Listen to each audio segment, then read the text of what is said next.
Sujud syukur, sujud yang dilakukan ketika kita merasa mendapat nikmat besar Pak, dari Allah, atau terhindar dari malapetaka yang besar. Kalau nikmatnya nikmat kecil, yang biasa maksudnya yang sering kita dapatkan, tidak disunahkan sujud syukur.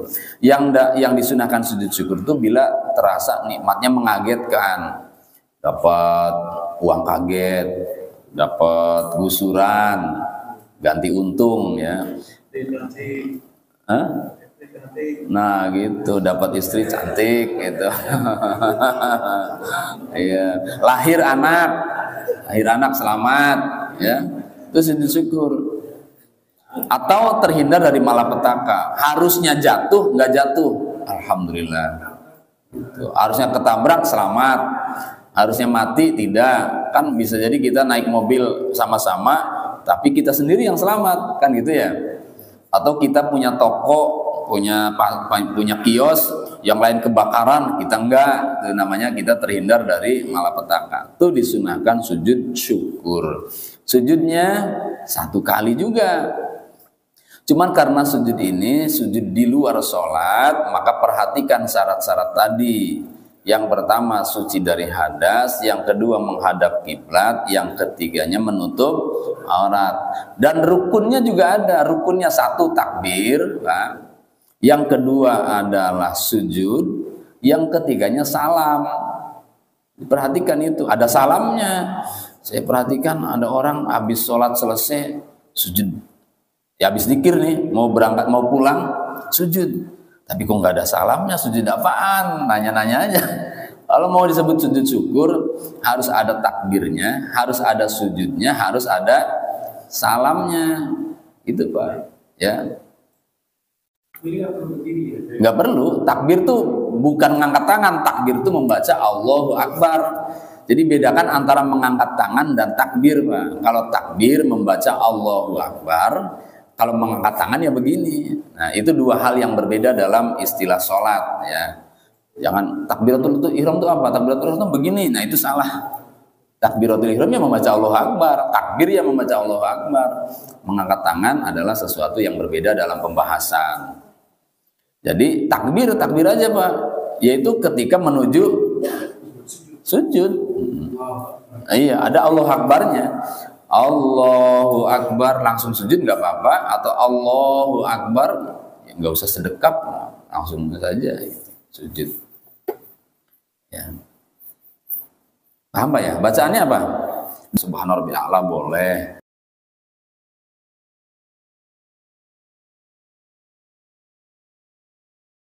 Bisa aja dulu deh. Ada yang mau tanyakan silakan. Ya silakan. Waalaikumsalam warahmatullahi wabarakatuh. Jadi 4 poin yang mau kita. Terima kasih. Iya. Jadi yang pertama bahwa sujud itu sekali lagi ada yang lama, ada yang sebentar, tergantung kebutuhan. Ya. Kebutuhannya di sana Allah Rasul izinkan kita berdoa selain baca tasbih. Maka kalau nggak butuh ya nggak usah, tasbih saja subhanarabbil azim atau subhanarabbil a'la, subhanarabbil a'la, subhanarabbil. Maka kalaupun cepat ya mungkin sudah hafal, yang kedua sudah terbiasa sehingga nggak ada kendala membacanya. Subhanarabbil a'la, subhanarabbil a'la, subhanarabbil a'la. Udah Allah Akbar kan selesai Pak. Ya. Kalaupun lama sekali lagi karena ada doa, ada izin doa di sana. Maka patokannya adalah di sana yang penting Pak, ikuti ini tumakninah menurut Imam Syafi'i. Tapi menurut mazhab lain nggak ada tumakninah, makanya nggak batal Pak. Nggak batal kalaupun sehat gitu nggak batal. Tapi kalau menurut mazhab Syafi'i ada tumakninah. Tumakninah itu diam sejenak, ya tenangkan diri saat kita melakukan rukun, baik sujud, ruku, i'tidal maupun yang lainnya, itu semuanya ada tumakninah. Diam sejenak sekedar membaca subhanallah. Itu minimalnya sekedar membaca subhanallah. Ya sebentar sebetulnya. Nah, sekali lagi kalau ada yang lama saat sujud karena ada izin membaca doa sebanyak-banyaknya. Yang kedua, untuk masjid seperti ini tidak ada masalah tangganya di belakang maupun di depan, ya sehingga makmum yang di atas itu bisa nyambung kepada makmum yang ada di bawah. Ya, tangganya dari mana saja sah, Pak. Yang penting masih satu masjid. Kalau ada bangunan di luar masjid, maka tangganya harus di depan, nggak boleh di belakang. Kalau di luar masjid, ya misalnya rumah mana ya, rumah itu tuh nggak sah, Pak. Jadi apa disebutnya nyambungnya masjid. Nah, rumah ini nih kalau dijadikan tangga, misalnya tingkat rumahnya, tangganya harus ada di depan, tidak boleh di belakang. Di belakang dia nggak boleh. Nah, karena beda bangunan. Ini menurut pendapat Syekh Nawawi Al-Bantani dalam kitab Safinatun Najah. Jadi kalau dalam satu bangunan masjid nggak jadi masalah. Nah, yang ketiganya itu mengangkat tangan, itu juga kaidah wajibnya tidak ada. Hanya saja ada keutamaan mengangkat tangan itu, Pak. Yang pertama ya, luruskan ujung jari tangan kita dengan pundak kita, itu yang pertama. Berarti begini, ini ya, luruskan tuh. Itu yang pertama begitu. Yang kedua, luruskan ujung ibu jari dengan ujung telinga kita. Berarti begini, berarti luruskan tuh tidak harus nempel. Jadi dua itu. Nah, adapun yang begini nggak ada kaidahnya, tapi tidak membatalkan sholat dan tidak sampai pada merusak sholat. Allah nggak apa-apa. Ya, ini namanya toleransi dalam ibadah, Pak. Karena itu hukumnya sunnah, maka tidak ada yang sampai mengharamkan atau membatalkan. Adapun yang memakruhkan ada, ya makruh kalau memang takbirnya nggak sesuai apabila meniati, tapi ya niati, Pak, saya mau begini aja, segini apaan, nah itu makruh, Pak. Bahkan bisa jadi nggak boleh kalau niati begitu. Kalau memang sesuatu yang tidak disengaja dan kenyamanan saja, jadi nggak jadi masalah. Adapun meletakkannya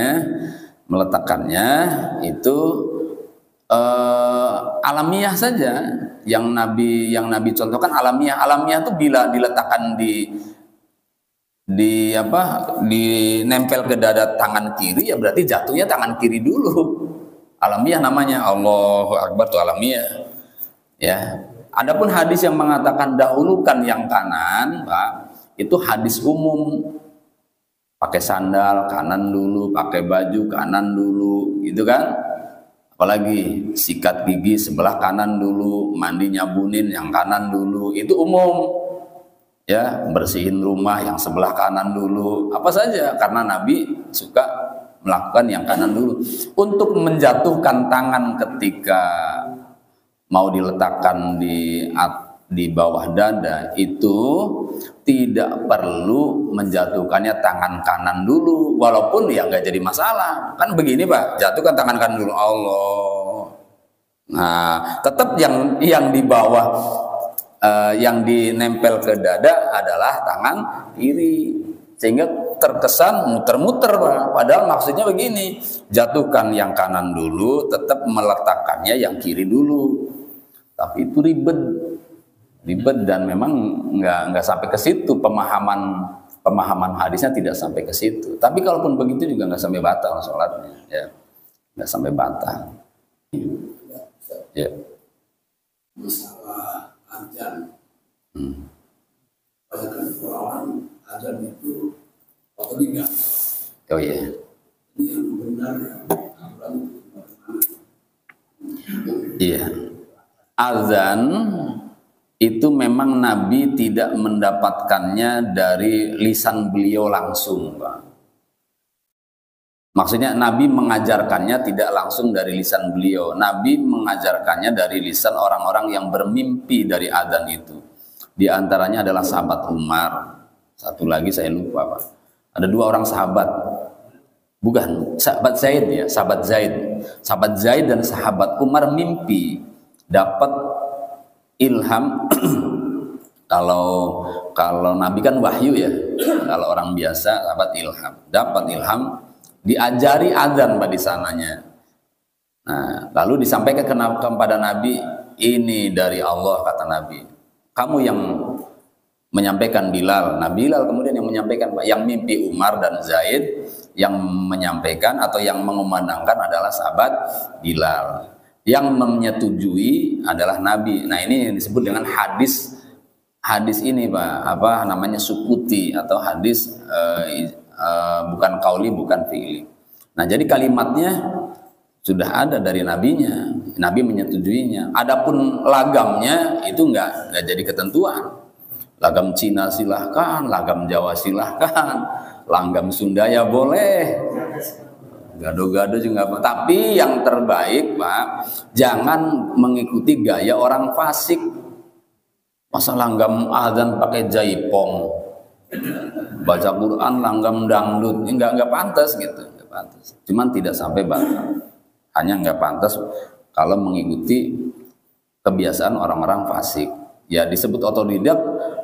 Ya, karena kalimatnya mudah dan kita semua punya irama masing-masing kan.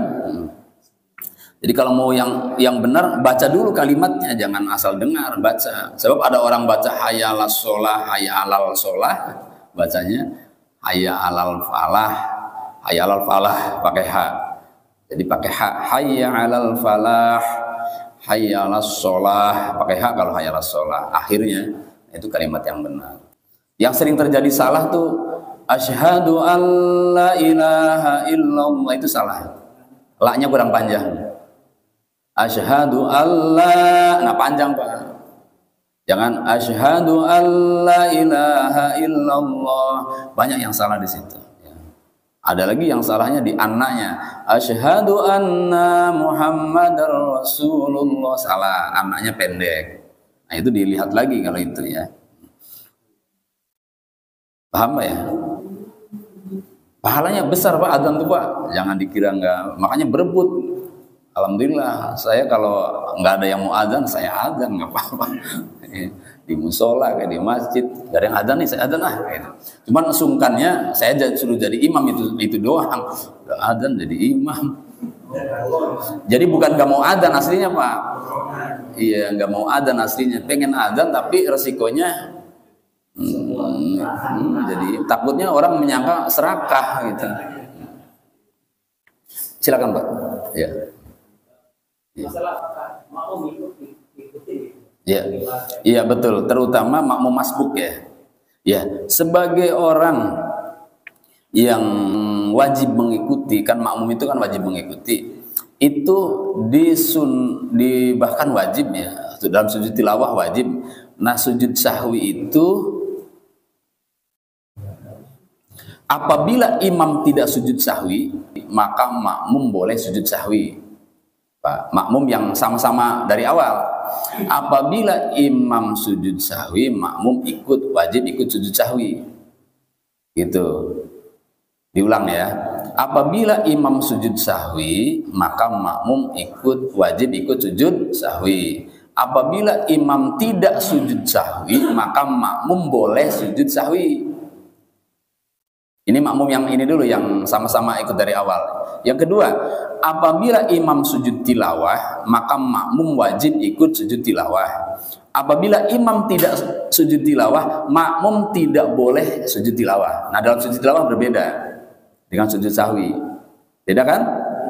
Beda. Kalau imam sujud sahwi, makmum harus ikut sujud sahwi. Kalau imam tidak sujud sahwi, makmum boleh sujud sahwi. Kalau imam sujud tilawah, makmum wajib ikut sujud tilawah. Kalau imam tidak sujud tilawah, makmum tidak boleh sujud tilawah.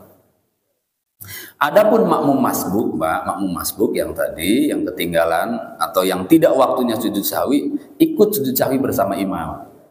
Ikut sujud sahwi bersama imam, walaupun belum saatnya atau bukan saatnya ikut sujud sahwi. Sebagaimana kita rakaat kedua ikut bersama imam dalam sholat subuh, kita kunut ikut imam.